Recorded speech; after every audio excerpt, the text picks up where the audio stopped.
got to spend time with Andy Albright and a lot of time with Andy, all the other managers, all the top. When you look at the net worth of that room, there's a lot of money in that room. It's basically everyone who runs the alliance, the top leadership. Everybody in alliance is through those people in that room.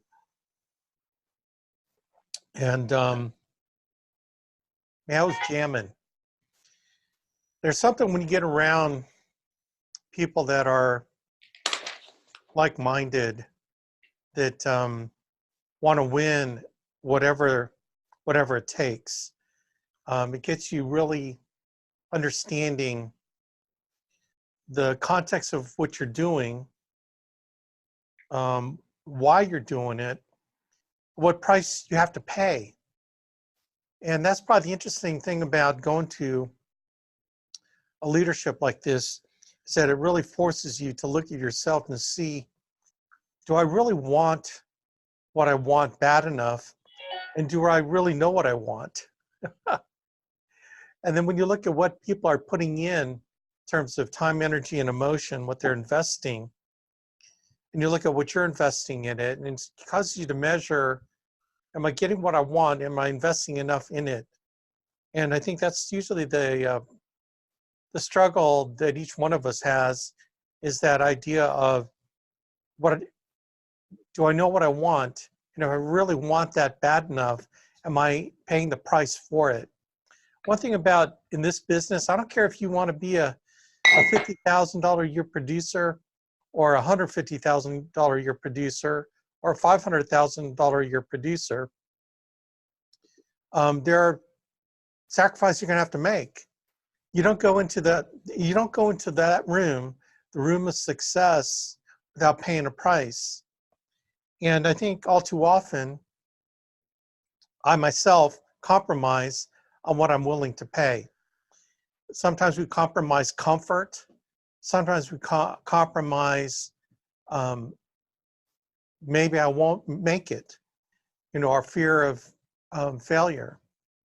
Maybe we compromise in our self-image. Well, I don't deserve to be in that room. And you try to find ways to sabotage yourself to get into that room, so you don't even put the effort in. I think a lot of times you look at yourself and think, either can I really do it, or do I have inside me what it takes to do it? And I don't know if you heard Chris Hill's conference call, but it's pretty powerful. The stuff he was talking about, the decisions that you have to make, the 7 decisions you have to make, like smiling, and having the commitment to want to be different. Here's what's interesting. The biggest falsehood, and everyone here falls into that, is to think that you're burdened by your past. I don't care what your vice is. I don't care what your failures. I don't care what it is. You really are not. You're only burdened by your past decisions, by the memories that you have of the past. You are who you are because of the memories of who you are, and the emotions that have created how you think about things that you do in your life. And everyone gets burdened, me included, by thinking about all those things that I did in the past that burden me to move forward. When you wake up in the morning, you're not thinking about the future. Most of us are thinking about the past failures. Sometimes we're burdened by past successes, like, man, that was great when I did that, instead of looking forward. And it can be an instant decision. Here's what's really interesting about all that. I'm not even getting into my topic yet. But so there was this article done. It was like a 60 minutes piece, and maybe some of you saw it. Might have been about 10 years ago or so. But it was a couple on their honeymoon. And the couple on their honeymoon, they were the husband and wife were waiting for their plane to take off. And the husband said, honey, I gotta go grab something real quick. I'll be right back. So, minutes passed, half an hour passes, they're supposed to board the plane. He doesn't come back, and she's getting worried, and she's trying to call him, etc. She's worried. They miss their flight, and then she calls the police, calls the family, and everyone's looking for this guy, right? Like a day later, I think 24 hours or might have been maybe a couple days later, find him wandering around in the town that they were, in the city they were leaving from the airport. The dude totally forgot who he was. Complete amnesia. Complete amnesia. But they were able to convince him that this is his wife based on all the pictures. And so when she brought him home, she took care of him, and she found that elements of his personality were the same. But what was interesting is that the foods that he hated, he no longer hated. His preferences have all changed. The things he likes to do, elements of his personality, it just totally changed. Okay? And so this whole year, he became this different person. The same basic person, but totally different in what he likes to eat, his preferences, the way he makes decisions, how he felt about things, completely different.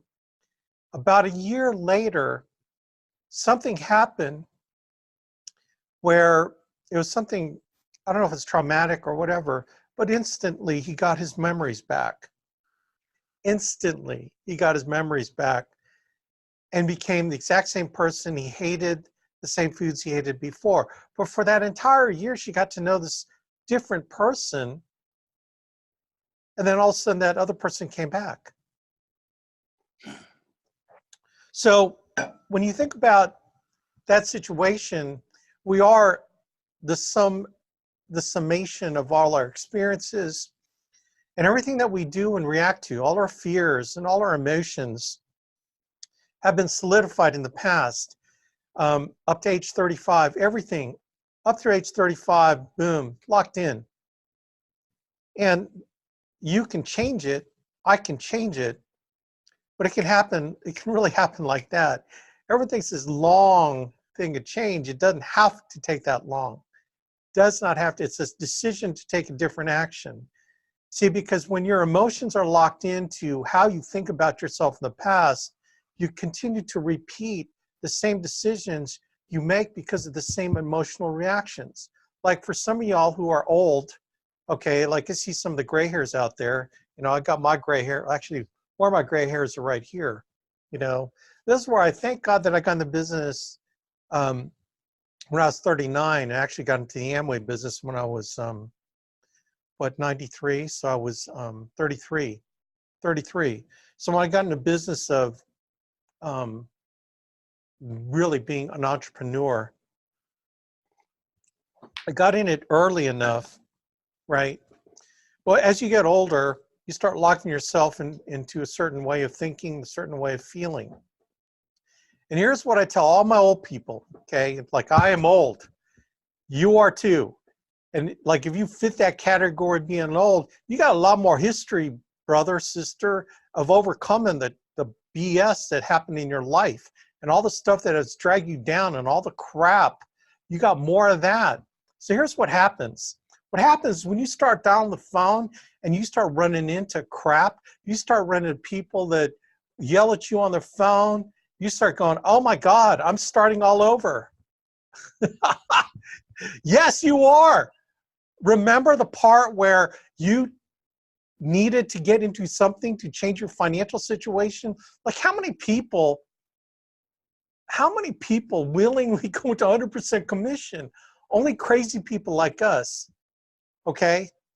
Now, knowing that you made the decision to go in something crazy like 100% commission, okay, you got to know that it's something new. So, but the old guy, meaning me, picks up the phone, someone yells at you, you're thinking, you're comparing your emotion to when you were like 22 and it's like, oh God, I just can't start over again. I can't start over. I am 58. I'm 58. I'll be 59 in October. I'll be 59. Huh. You know, I only got so many years left. I can't go through this again. I promise you, you old people, that will go through your mind. I can't go through this again. And you're going to wonder, oh shit, oh shoot, is this really for me? The only see, because the problem is you're comparing this immediate comfort level that you're getting out of back to when you're 21, 22. When you were stupid, didn't know better, and you were more malleable. You're willing to take hits because, hey, I'm young. And I'm just learning. I got the rest of my life. Right? Like, how many of y'all have kids that are like that? It's like, yeah, whatever. You know what I'm saying? Y'all, like, you can go like this if you're an old fart guy like me. Okay? That's what you're going to encounter. Oh man, this sounds so awesome. Gosh, we got leads.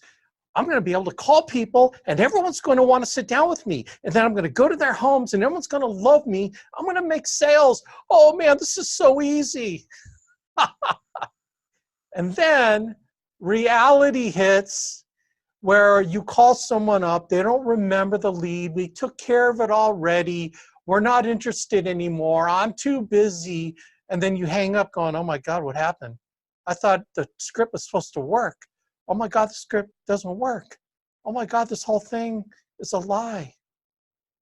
Or you'll book 3 appointments, you go on the appointments and all 3 of them no-show you. And you're sitting there going, oh God, my first 3 appointments. What's funny is Brant Swindell went 0 for 19. But he's like, what, 29 now? And that was 5 years ago. He was 25. 24 when he got started. He went 0 for 19. I mean, you know, the most he did was get rejected when he's doing ministry. He did mission work. You think there's a lot of rejection in mission work? Oh my gosh, ask any Jehovah Witness, right? They still go out there, do it because it's their duty. It's what they got to do. So the question is, do you want something bad enough that you want them to go through the learning curve? Now, the learning curve doesn't matter if you're 25 or 55. It doesn't matter. God is no respecter of persons.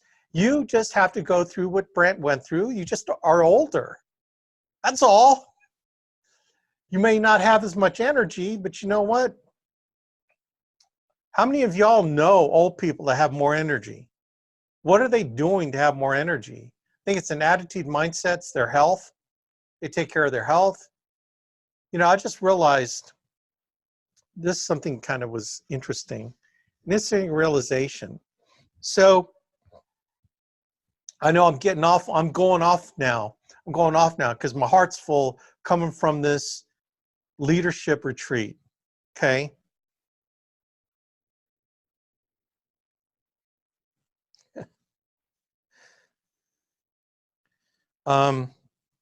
Okay, so Andy created a basically a retirement program for us for agency managers and above. We're talking agency managers and above. It's called premium financing. And I got to look at my illustration. I knew there's a lot of money, millions, literally millions of dollars in life insurance for my wife and myself. I forgot my policy was like 12 million and my wife is like 3 million. And for those of you who don't know yet, Index Universal Life, like with National Life Group and some of our other companies, are awesome.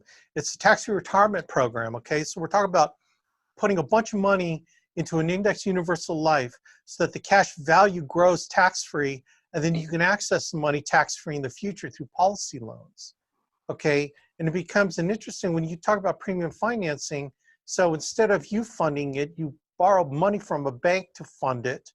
And so at a certain point in the future, you pay the bank off from the cash value, and then you have a big chunk of cash value that you can take out through premium loans. And here's the cool thing.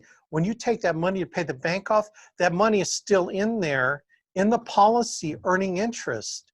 So the money that you pay the bank off with is called a policy loan to pay the bank off.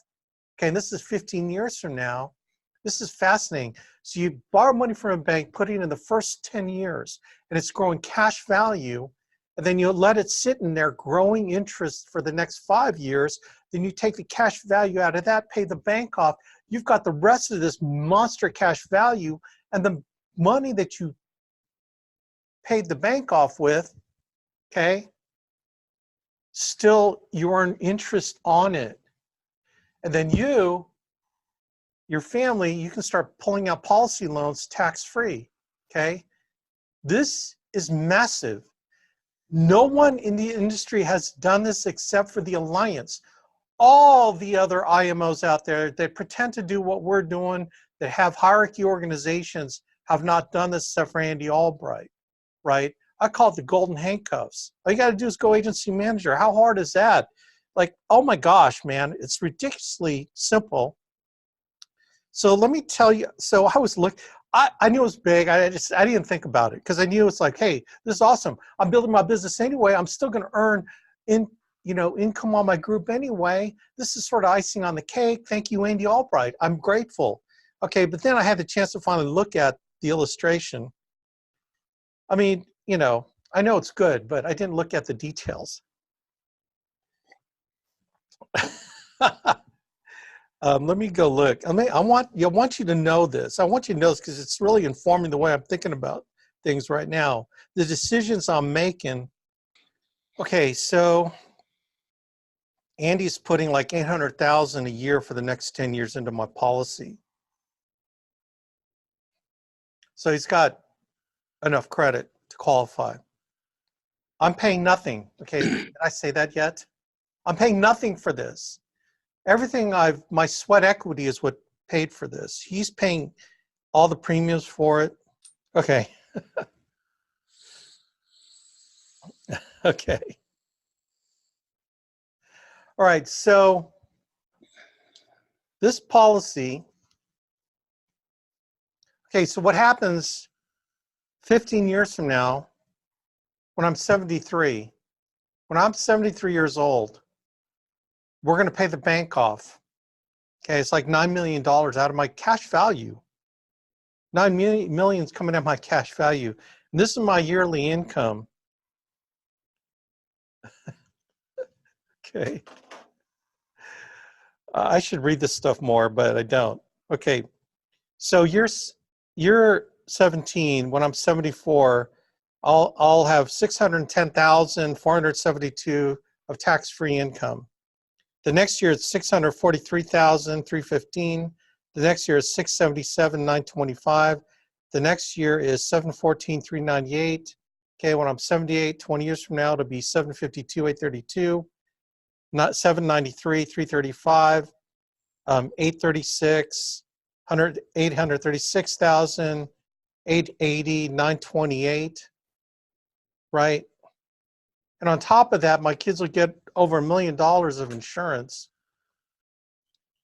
Okay, so here's like what I'm thinking. That's just mine. My wife, I don't know, something like 150, 200,000 a year. So literally, I mean, what is $1 million? But Alex, that's 15 years from now.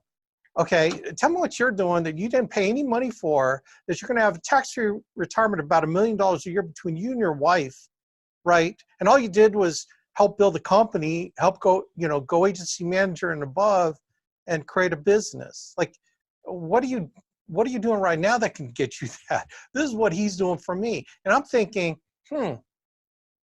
when I'm 73, I need to be around, okay? Like, God might take me sooner, and I need to build this with urgency, but you know what? I need to be healthier. I need to make better decisions about what I'm doing with my health. I need to be around. I need to think about what that means for me, right? So why am I telling you this? Is because I need to make changes now so that got to change my health. I got to change things I'm doing. I got to build a snot out of this business. I've got such great urgency.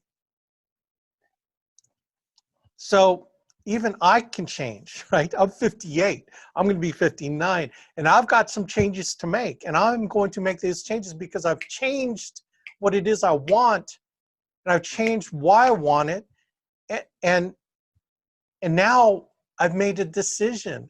And so the next thing is the action. I got to put the action in to do it.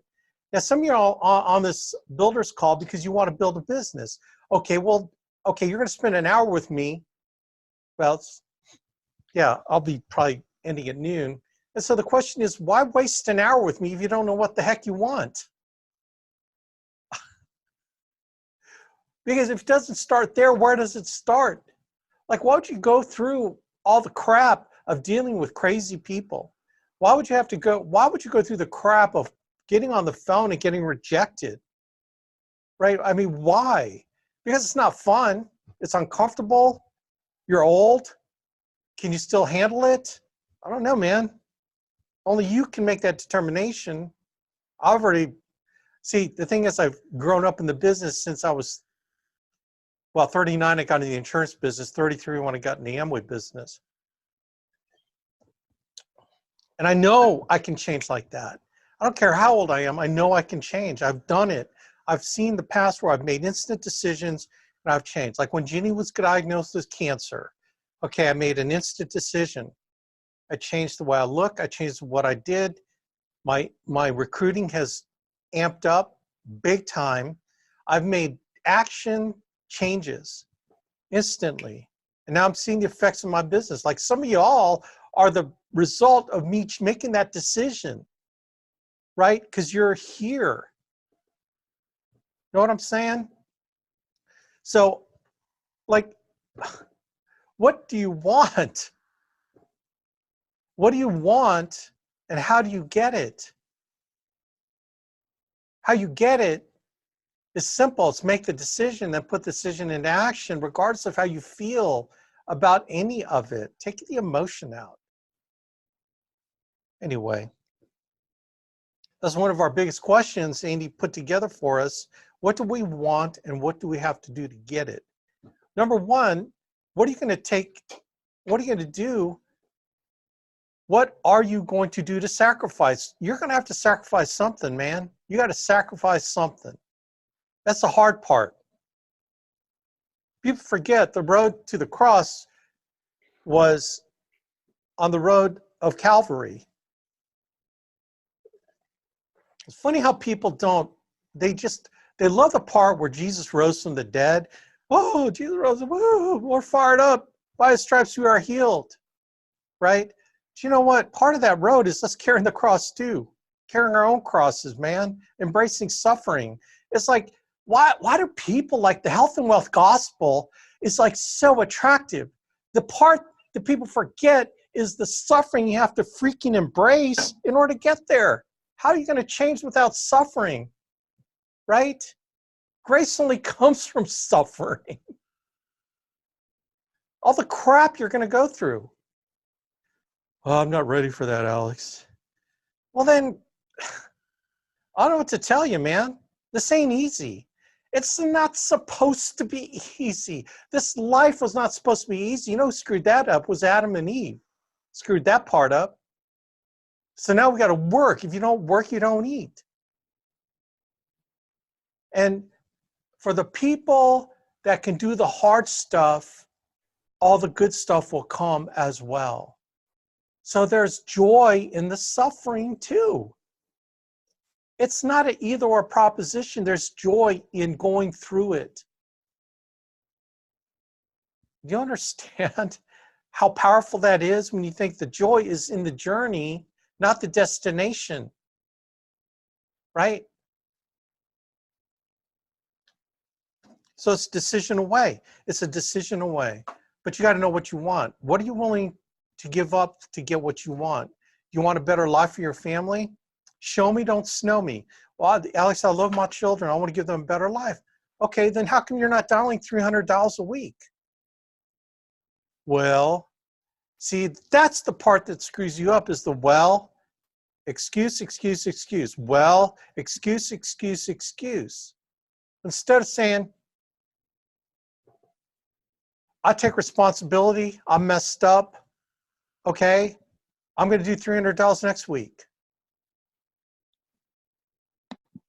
I'm going to go through all my clients that I put on the books, I'm going to give them a call and I'm going to say, hey, we got this new program called Emergency Response System. I need to sit down with you and we need to take care of this. My company is requiring me to come out and meet with you on this. What's a good time for you? I mean, little things is what makes the difference. The little actions you make, right? Like some of y'all went through boot camp. Okay, woohoo, now you know what you're supposed to do. Now what are you going to do with that information? Are you getting on the phone? Are you going to practice with your family and friends? Are you going to try to find some more market people to sell insurance to? Are you going to do whatever it takes? I don't know if you're looking at this as a hobby, but if you're looking at a hobby, then you don't have to do any of this. But if you're looking at this as a meaningful change in your future, then you're going to have to step up, put your big boy pants on, big girl pants on, and then buck up and embrace the suffering, because it's not going to be fun. It's going to be uncomfortable. That's the zone, man. Being uncomfortable, getting beat up out there, man. That is the good stuff. Because if it were easy, we'd all be able to do it, and then we'd be making minimum wage, right? Because then the alternative is, if this were like, then there's no difference between us and frying fries at McDonald's. But you probably got into this because you could make a lot of money in a very limited amount of time. We got a lead program that can turn into endless referrals. We have a system of support that we're going to help you. We got a system to do it. You just learned it this last 3 days. How to make a phone call, the product offerings, the way to go through underwriting, how to figure out someone can fit into a product. You got all that stuff, man. So the only thing holding you back now is getting leads and getting on the phone, calling your warm market, getting on the phone. Hey, can I practice my phone script on you, Joe?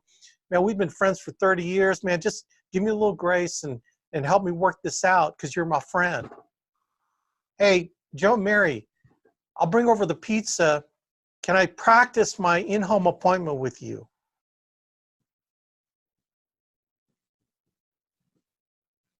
How bad do you want it? How bad do you want to change your life?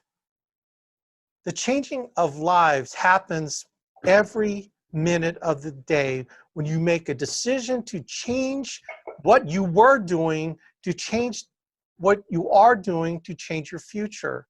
Not based on emotion, based on making a change because you have to, because you need to, because it's a sacrifice of getting rid of the old part of you and walking into a new world that you're going to create for yourself. You create your world. You create your future by changing what you're doing. You change your thoughts, that change your actions, that change your future. This point, there's a demarcation at this second between walking into a new world that you create or staying in the same world that you've been in. And if you're on this call, what you've been in is not satisfactory for you, right? So if we can establish that we're here because we want to change, well then, let's change. Let's make a meaningful difference in your life by changing the actions that you're doing today. Do not fall in the old patterns of thinking and feeling. Change your actions. Your actions will change how you think. Actions will change how you think and how you feel so that you can move forward. It's all action-based, man. Everything comes down to what you're going to do.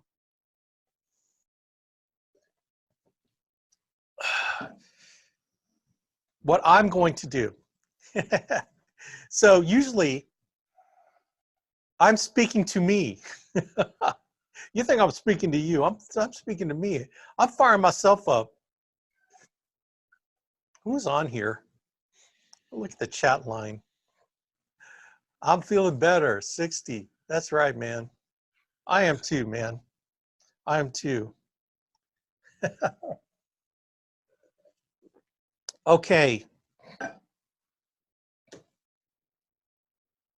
So why would anyone want to build this business?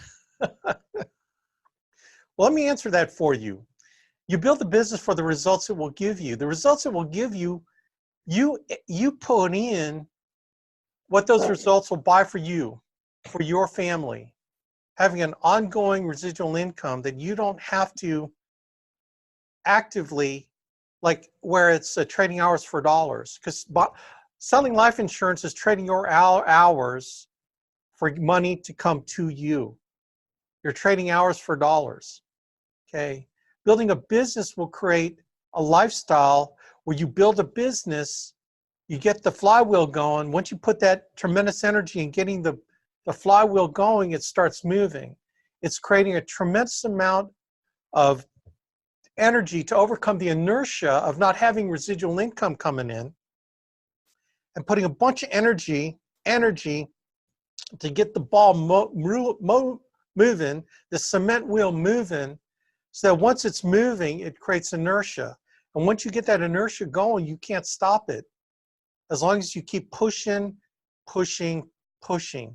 You don't have to push with the same energy in getting the ball rolling, getting the wheel moving, right? Because you got inertia working for you.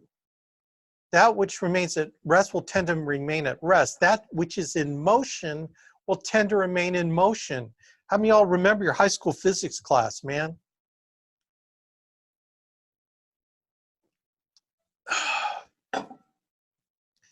And so that's what this business will create for you. Ongoing residual income.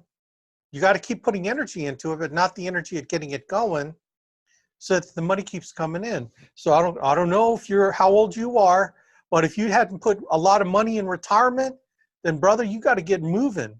And what's great about this business is you can get a rolling inertia of income coming in within 2-3 years that may be worth $1 million plus, like an annuity. Okay, I think of this business like creating a giant annuity for yourself that will keep the money coming in. And so if y'all are 50, 60 years old, in the next 3 years, you can create that for you. Now, can you put $1 million in the bank in 3 years? Or can you put effort in this business to get you an asset that could create cash flow that's worth $1 million in the bank? Does that make sense? So you can decide what that is for you. You can decide how much of that you want, and you can decide how much energy you need to put in. But I tell you right now, man, brother and sister out there, is that the greatest line in the world is that we got a lot of time. We got time. You ain't got time, man. You ain't got time. Right now, we're sending out the emails to people that are on our ZipRecruiter program. So you get that $156 in because we're going to renew our program. We need to know who's with us. It's a month-to-month thing. So who's with us? What is it? What is ZipRecruiter thing? The ZipRecruiter thing is for you to get 5 cities in different parts of the country where we're going to put a ZipRecruiter ad for you that gets renewed often, and you get people streaming in, applying for your job. And then what you do is you text them and email them to set up an appointment, do a 15-minute interview to see if they fit our culture and our business fits what they're looking for, and then either put them on a call with me to do a final interview, right? And then I can lock it in, or you can get them fast track and get them started yourself. We're going to teach you how to do all that stuff. But right now, the people that want to build a business, you need to find people. So you start with your warm market of people that you know, get them to me and Jonah, and we're going to call them and to see if there's interest there. Interest in making money. Interest in starting a business. Interest in making some part-time sales, whatever the case may be. We'll call your people up and see who's interested. If they're not interested, great. If they are, great. All we're checking are people that are looking and open. We're not trying to convince anybody to get in. I'm not going to convince anybody anything. I'm just finding the people that are already looking. Like me, I was already looking. And I bet you some of y'all, when you saw that ad, you were already looking too. We're just looking for the people already looking. We're not looking to convince someone who's not looking. I don't care how much money they could make in this. I don't care how sharp they are. If they're not looking, they're not looking. I don't care about those people. I care about the people that are already in a position to want something different in their lives financially, and I can help them do it. That's all we're doing. So like someone who's got out the gate crazy is like Joy. Joy Siler's killing it with recruiting. She's finding all these great people. It's her first month of doing it. She's loaded my calendar up with all these people. I'm interviewing them on the weekends. She's like the only agent that books me on the weekends. And I'm calling these people on the weekends. So that sounds to me like Joy wants something different in her life. She's willing to invest $156 a month, and I think that return on investment is going to be huge. Anyway, if you don't know about it, I got this great video on it. But so we're talking on the builder's call. If you're on the builder's call and you don't have a way of sourcing people on a monthly basis, you don't have to do my system. You do not have to do my system.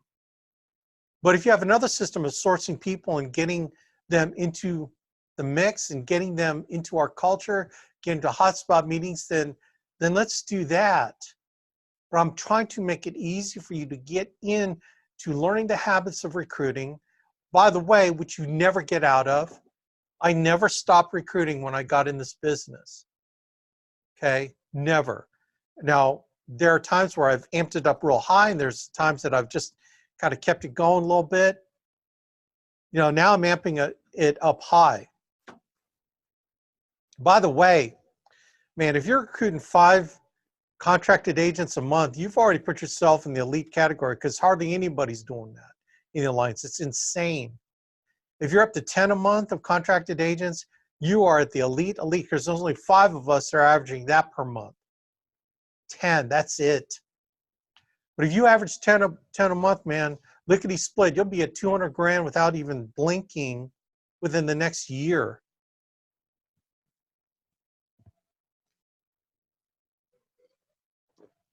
But again, let us know if you're interested. Okay, there's a ZipRecruiter thing on my store where you can click on that. But we need to know, we need to know now because we're going to cut it off. We're going to totally cut it off. So we need to know today, I believe. Okay. Last 20 minutes. I know I've been going on and on and on.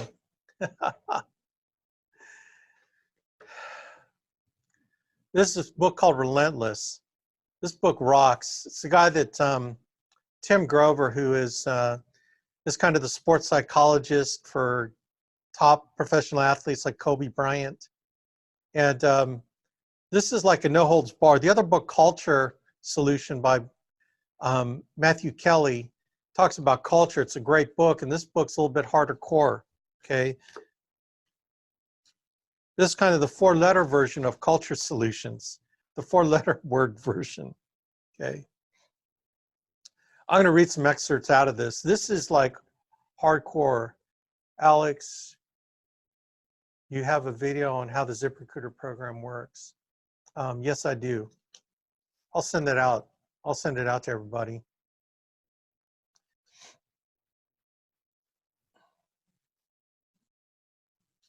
Okay, so I'm going to read some stuff out of this. So this guy, Tim Grover, this is hardcore. This is hardcore book. This is not for the faint of heart. This is not for the lovey-dovey emotional person that just, wants to love everybody.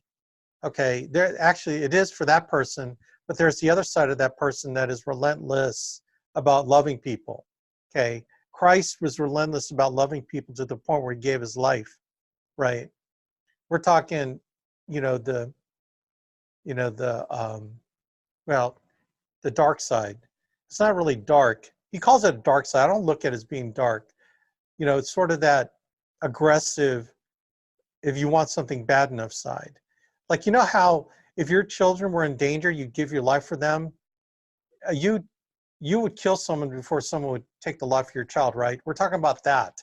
We're talking about that motivation, where you would do anything to save your children from whatever, right? That's what we're talking about when he talks about the dark side, that motivation of something you really want bad enough that you're willing to do, okay, we're not talking about illegal, unethical, okay, but we're talking about tapping into that aggressive part of you that wants something that bad. So I'm going to read some excerpts out of this and I'll give you sort of the way the book is written. And it's a real hardcore book. I love it because it taps into that side of me, right? And then The Culture Solution by Matthew Kelly taps into that side of me, okay?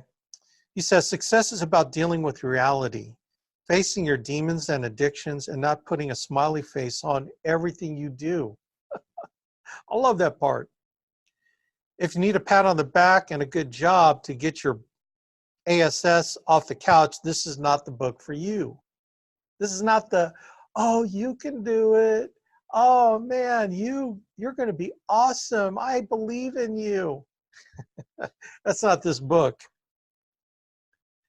Because if you want to be unstoppable, you have to face who you really are and make it work for you, not against you. I love what he says about that. Okay? It's like channeling the aspects of your personality in a way to get it, what it is you want, right?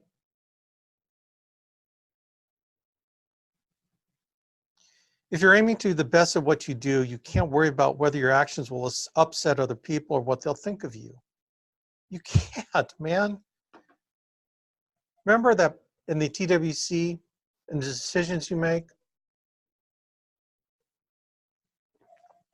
if what I'm doing honors God and his will for me, then that sounds pretty good to me. Let's see. So when it comes to winning, it's that relentless drive to control the uncontrollable, to conquer everything in your path. That's the dark side driving you to be who you really are. No challenge too great, too intimidating, too dangerous because you have zero fear of failing. Zero. The satisfaction doesn't come from the risk. It comes from mastering it, owning it, right? Owning it. No challenge is too great or intimidating because you're not worrying about failing, right? You know that failing is a part of being successful. So it's the Calvary part. It's the road to Calvary. It's that road, embracing that road. That's pretty dark, wouldn't you think?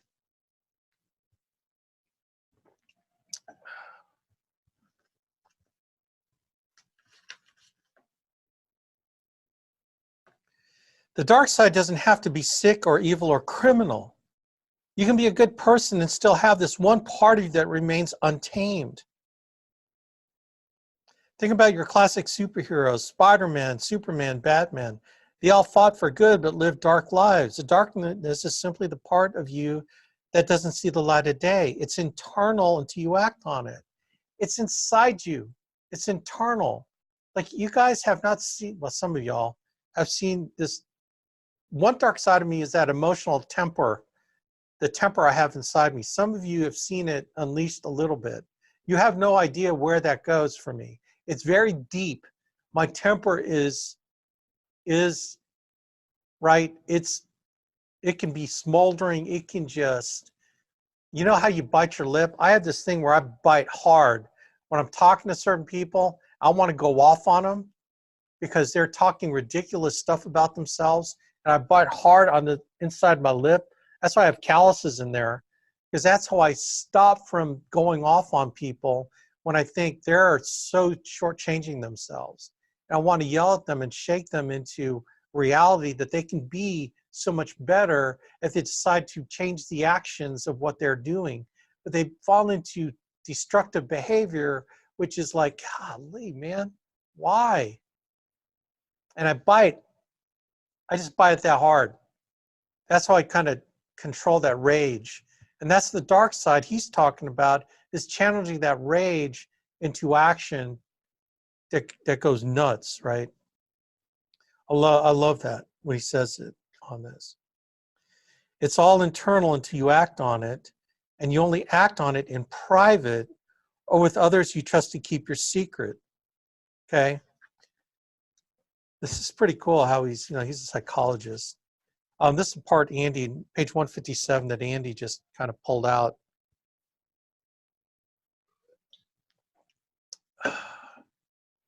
Oh yeah, St. John of the Cross, Dark Night of the Soul.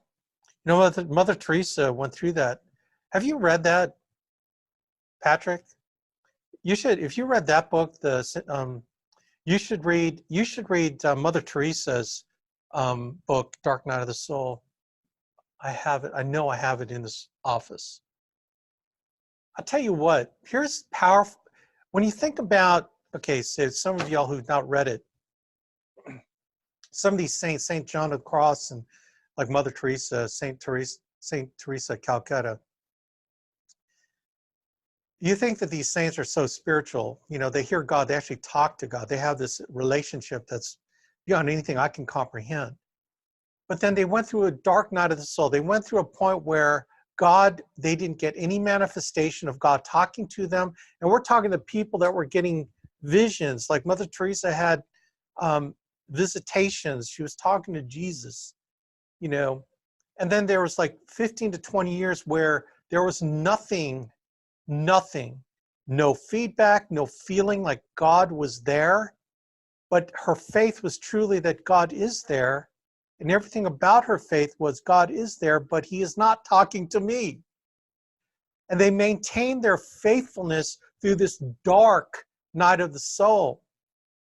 And to read her writing about it is just, you know, it's kind of like you're totally getting ghosted by God. I mean, you can get ghosted by friends, right? And it's like, no big deal. You know, it hurts for a while, but we get ghosted by God when you had like this, you're thinking, what did I do wrong? And by reading her writings, it just makes you think, like mine was 6 months. I just suffered 6 months of it. I mean, some of y'all know what I'm talking about. Some of you really know what I'm talking about, where you don't feel nothing, but you still get on your knees, you still pray, but there is nothing coming back to confirm that God is there. Now, how many of y'all that believe have things that happen that were God's hands on your life? Okay, like you know, beyond a shadow of a doubt. However, this period of time where there's nothing coming back, man. Can you imagine maintaining your faith over 15, 20 years of where nothing comes back and you're still faithful? That rocks. You have to be a saint, in my opinion, to be able to go through that. Most common promise to never leave nor forsake, even especially when you don't think he's there. Yes! It's doing what you are supposed to do because you know it's the right thing to do. Even though you don't get feedback, but you know it's the right thing to do. To me, that's the ultimate in doing God's will, is because you know it's the right thing to do. God put you in this earth to do it. Just do it. No accolades. You don't go EVP, but you do what you do because you're supposed to serve. Trust me, talking to me, yeah, I want to be senior board member. I want to be EVP. I want to do I want to move up, but everything's vanity. Vanity, it's all vanity. So like, why am I really here? I'm here to serve you. If it gets me gets me accolades, okay, sure thing. That's awesome, I guess. But I'm not doing it for that. I'm doing it because God wants me to do it. And whatever happens as a result is what happens. That's not my part or my goal, because all that is vanity, man. When it comes at the end of the day, like, what did you do in your life that you can present to God as just a feeble attempt to try to do His will? At the end of the day, at the end of your life, you know, I mean, I think I don't want to go into preaching mode here. It's already 7 minutes left. Faith is believing what you do not see. You know, when you think about it, we have the advantage that we weren't there when Jesus was around, because He was there. He multiplied the loaves. We're here. We're believing what we do not see. And you know what? Stuff like this, it's you being the ultimate servant and going after what God wants you to be, his best dream for you, the best version of yourself, where you are truly happy in the suffering, you're joyful in achieving what it is in making an impact in other people's lives, or whether it's a client or whether it's another agent that you brought into the business. Remember, we're talking about building here, right? Like making your impact known, letting people understand that they're not going to be mired in Satan's crap, that they can change their lives and let go of all that garbage that the enemy is trying to bog you down in, and that you've got a future to be the best version of yourself, to be what God wanted you to be, because you're following his will for you. And ultimately, how difficult that road is becomes joyful, because you're doing, it's congruent with what you want and what God wants for you. He wants you to feed your family, right? If you don't work, you don't eat. He wants you to work. He wants you to do something impactful. He wants you to love, right? Love others as you would love to be loved. Love God with all your heart, soul, mind, and strength, and love your neighbor as yourself. When you look at this business, that is everything about this business, in my humble but accurate opinion. When you think about it, like, why did you answer the ad? Why did you get in my group? Like, I don't know how many leaders talk like this, but you're here because you're in my group, and I'm telling you stuff that I'm feeling like I should be telling you. There's got to be a reason for that. You could have gotten in 100 other groups and all kinds of insurance programs, but you're like here right now. So think about it. Why are you here? Are you supposed to hear this? I know I'm supposed to hear it because I'm telling myself this. So when you can act without regard to what other people think, act without fear of failure, because you know that every effort, every moment of you serving what God wants you to do is successful in your journey, then embrace the suck, okay? Embrace Calvary, embrace it, because that is where you will find joy in the passion, right? In the suffering. And then, man, you're going to rock, and there will be joy in it. There'll be victory. There'll be you feeding your family. There'll be you sending your kids to the best colleges out there, because without regard to money, that they're getting the best education so they can be the best version of what God wants them to be. Do you realize that you are here to help other people on their road, right, of what God wants them to do? I look at insurance like that. People say, well, Alex, let me pray about whether or not I should do this. It's like, brother, I prayed about being here. I prayed over calling you. I prayed that you'd want to meet me, and I pray that you want to protect your family. So which is it? You're praying whether you want to do what you should do for your family, or me praying that God sent me here to help you. Like, it's not sales talk. It's why we do what we do. Come on, man. Like, get with the program. Come on, hurry up. Hurry up. Get to start thinking like this. Everything else becomes like, come on, let's go. How fast can you go do what God wants you to do? How fast can you, let's go. Okay? Let that crap go. Let's do this thing. Does that make sense? Anyway, 11:57, I got 3 minutes.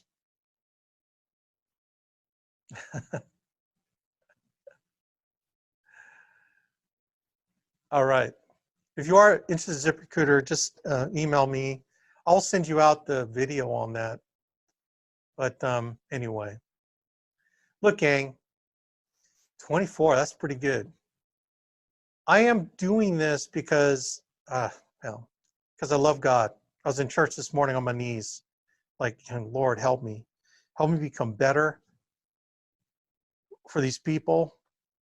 Help me keep walking the road. Let me not stumble on vanity. Let me not stumble on vanity. Okay? Let me do what you need me to do for your people. So I'm here for you. Like, that's my, that's what God's will is for me. So take advantage of it. Like, call me early and often. Help me help you. Help me help you. It sounds like Jerry Maguire, because I'm here to help you, man. I love you. It's out of my heart, not out of vanity. Okay, not out of vanity, man. I'm trying to keep that vanity crap out of my life, So anyway, man, God bless y'all. I love you guys, man. Let's rock this thing. Seriously, you can do this. You can do this. Make a decision this moment, man. Ready, set, go. change your life. This moment on, change it. You can do it. Take action, man. And there's a bunch of you that's on my calendar. You know, get on my calendar, man. Let's chat. Let's talk about doing this thing, man. Let's game plan. Let's take over the world with good people that want to help other people. What a concept. You don't think God doesn't have his hand on us, man? No, he does. He does. Man, you're part of that too. God bless, man. Take care, buddy.